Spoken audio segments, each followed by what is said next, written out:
Hello everyone, welcome to crack physics with Pankaj Singh. और ये जो क्वेश्चन है ये पाथफाइंडर के लॉज ऑफ मोशन चैप्टर का क्वेश्चन है और 33rd क्वेश्चन है ये। ठीक है, ये एनएलएम का क्वेश्चन है। अब देखो, इसको जब मैं एक्सप्लेन करूंगा तो बहुत सारे फंडे समझ आएंगे आपको, है ना।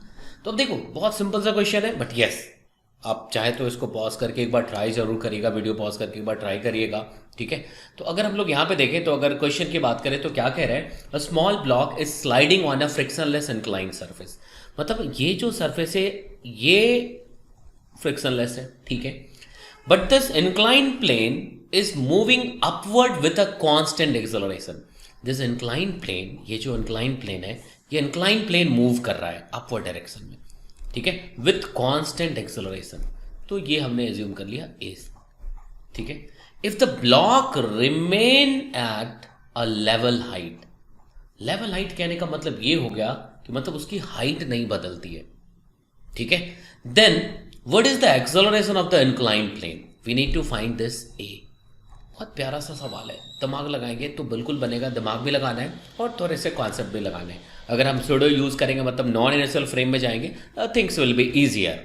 ठीक है, तो अब देखो कि जैसे मान लो ये ब्लॉक यहाँ पे था, बेस्ट जो तरीका है जो मतलब एकदम से कहते हैं ना दिमाग में हिट करे, कि मान लो ब्लॉक अभी यहाँ है, ठीक है, देखना अब ये ऊपर जाएगा। तो जब अभी ब्लॉक अभी यहां है, थोड़ा सा समझना है इसको, कि अगर मैं इसको कहूं, देखिएगा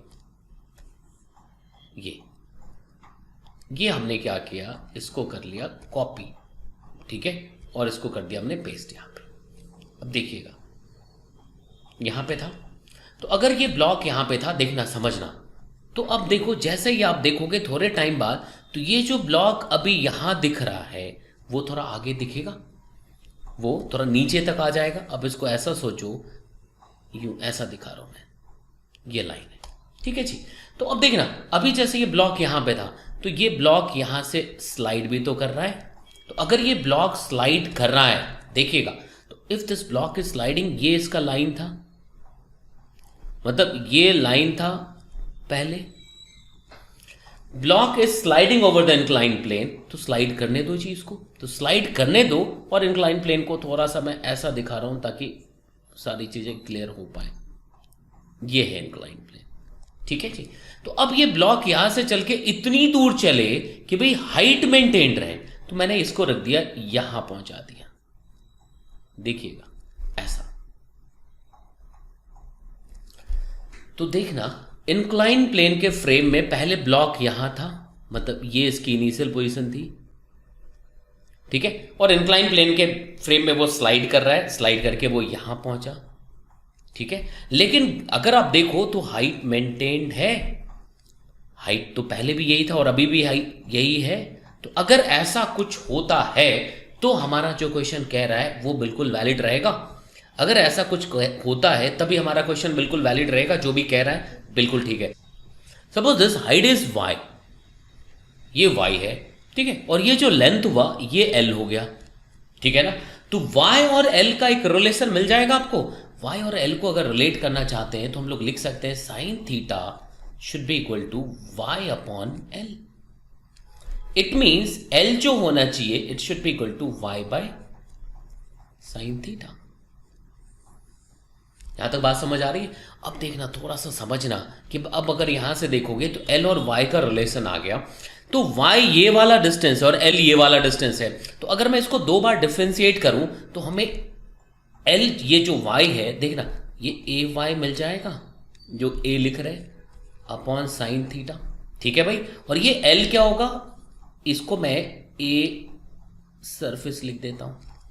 अब देखना यहां से थोड़ा सा ट्रिकी पॉइंट है, एक बार समझ आ जाए तो काम बन जाएगा। What is A S here, what is L here, L को दो बार डिफरेंशिएट करके ए एस मिला है। So L is the displacement of the block with respect to incline plane. So A S is the acceleration of block with respect to inclined plane।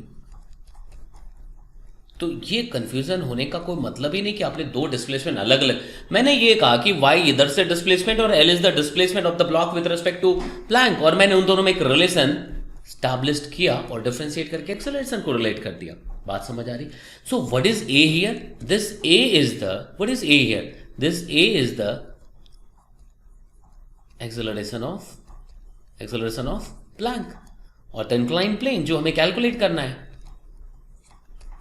Incline plane. यहां तो बात समझ आ रही है? ठीक है भी। अब मैं यहां पे एफबीडी बनाता हूं क्योंकि ए एस जो है, a S is the acceleration of the block with respect to incline plane. तो अब अगर इसकी एफबीडी बनाएंगे आप तो देखो क्या बनेगा, देखना समझना। Suppose this is the block, तो भाई एम जी नीचे लग रहा होगा, इसमें कोई प्रॉब्लम ही नहीं है। ठीक है जी, एम जी नीचे लिख दिया हमने। अब इसका जो एक्सेलरेशन होना चाहिए विथ रिस्पेक्ट टू प्लैंक, वो with respect to incline plane a s होना चाहिए। तो भाई ये एक नॉन एसल फ्रेम है तो हमें एक सूडो फोर्स भी लगाना पड़ेगा which is m into a. This is pseudo force. क्यों सूडो फोर्स भाई? बिकॉज हमने जो एफबीडी बनाई वो नॉन एसल फ्रेम में बनाई। ठीक है जी। अब देखो ये ए एस, अब कायदे से क्या लिख सकते हैं, अलॉन्ग दिस लाइन इन दोनों फोर्स का एक कॉम्पोनेंट होगा जो कितना होगा, m a plus m g sine theta. It should be equal to m a s. ऐसा कर सकते हैं, m a plus m g sine theta, it should be equal to m a S, ये वाला एक्सेलरेशन। ठीक है ना? देखो इन दोनों का इंक्लाइन प्लेन के अलॉन्ग जब लिखोगे कंपोनेंट तो इतना ही आएगा। ठीक है जी। अब अगर यहां से लिखेंगे आप तो देखो m a plus m g, अब यहां से देखिए एम एम कैंसिल हो जाएगा, सभी में ए है, तो हम लोग क्या लिख सकते हैं यहां से देखना, A plus G sine theta should be equal to A S. ये कर सकते हैं, A plus G sine theta should be equal to A S. अब ए एस हम लोग निकाल चुके हैं, it should be A by sine theta, it should be equal to A by sine theta. तो अब अगर यहां से देखोगे तो देखो A plus G sine theta should be equal to A by sine theta, कर सकते हैं। अब यहां से हमें ए चाहिए, सो इट विल बी बहुत सिंपली इसको लिख सकते हैं, A sine square theta plus G sine square theta should be equal to A. अब यहां से देखो कि भाई हम लोग ए चाहिए, ए इधर आएगा, A would be G sine square theta upon 1 minus sine square theta. 1 minus sine square theta is cos square theta, so it would be G tan square theta. कर सकते, दिस इज योर आंसर। तो देखो बहुत मजेदार question होते हैं, अगर हम पाथफाइंडर की बात करें तो बहुत फंडे भी क्लियर होंगे आपके, है ना, और दिमाग भी आपका लगेगा और फाइनली प्रैक्टिस होती जाएगी। ठीक है, तो आपको कैसा लगा आप जरूर हमें कमेंट बॉक्स में लिखिएगा, शेयर जरूर करिएगा अगर आपको समझ आ रहा है, लाइक जरूर करिएगा, और यस अगर अभी तक आपने सब्सक्राइब नहीं किया तो सब्सक्राइब जरूर कर लीजिए। नेक्स्ट जो क्वेश्चन हम लोग रखेंगे वो ये वाला एक सिंपल क्वेश्चन है, बट यस स्टिल बेसिक फंडे बहुत चेक करेगा आपका, है ना। यूडो का भी सॉल्यूशन आ ही रहा है, वो भी देख लीजिए आप, एचसी वर्मा का सॉल्यूशन आ रहा है। तो डेली बेसिस पे आपको एटलीस्ट 8 to 10 क्वेश्चन की प्रॉपर प्रैक्टिस मिलेगी विथ कंप्लीट एक्सप्लेनेशन।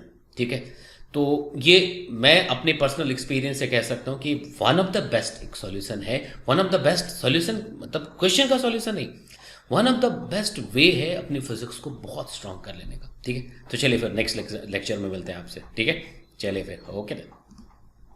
मुझे पूरी उम्मीद है कि आपने ये वीडियो एंजॉय किया होगा, और एक बहुत इंपॉर्टेंट इन्फॉर्मेशन है आपके लिए, एक अपॉर्चुनिटी है कि आप अनअकैडमी पे मुझसे लाइव पढ़ सकते हैं। ठीक है, तो पंकज सिंह के नाम से हमारा प्रोफाइल होगा जैसा आपको दिख रहा है, तो आप ऐप जरूर डाउनलोड कर लीजिए। ऐप का लिंक हमने डिस्क्रिप्शन बॉक्स में दिया हुआ है, ऐप डाउनलोड करेंगे। ठीक है, और आप अपने अपने गोल के हिसाब से, आपका नीट है या जेई है, वहाँ पे जा करके क्लिक करिएगा। ठीक है, तो वहाँ पे आप स्पेशल क्लासेस को फ्री में एक्सेस कर सकते हैं, मतलब फ्री में आप पढ़ सकते हैं स्पेशल क्लासेस के थ्रू। फिर उसके बाद आपको सही लगता है, आपको डेफिनेटली बहुत अच्छा लगेगा आपको, है ना, तो आप जो है वहाँ से फिर प्लस पे सब्सक्रिप्शन ले सकते हो। ठीक है, तो मेरे प्रोफाइल का लिंक इस वीडियो के साथ दिया हुआ है, और जो कोड यूज़ करेंगे आप, एक कोड पूछा जाएगा फ्री एक्सेस के लिए भी, तो कोड में आप Pankaj live PANKAJLIVE Pankaj live डालोगे। ठीक है, तो स्पेशल क्लासेस जो भी फ्री क्लासेस है वहाँ पे वो एक्सेस मिल जाता है आपको। ठीक है, फिर और टाइम के साथ मैं आपको डिफरेंट जानकारियाँ देता रहूँगा। ठीक है, तो पहले ऐप का लिंक और मेरे प्रोफाइल का लिंक दिया हुआ है, ये डिफरेंट फीचर्स है, मैं आगे बताऊँगा आपको। ठीक है, तो थैंक यू वेरी मच, आपने वीडियो एंजॉय किया, एंड शेयर लाइक जरूर करिएगा। पास। ठीक है, फिर मिलते हैं आपसे। ओके।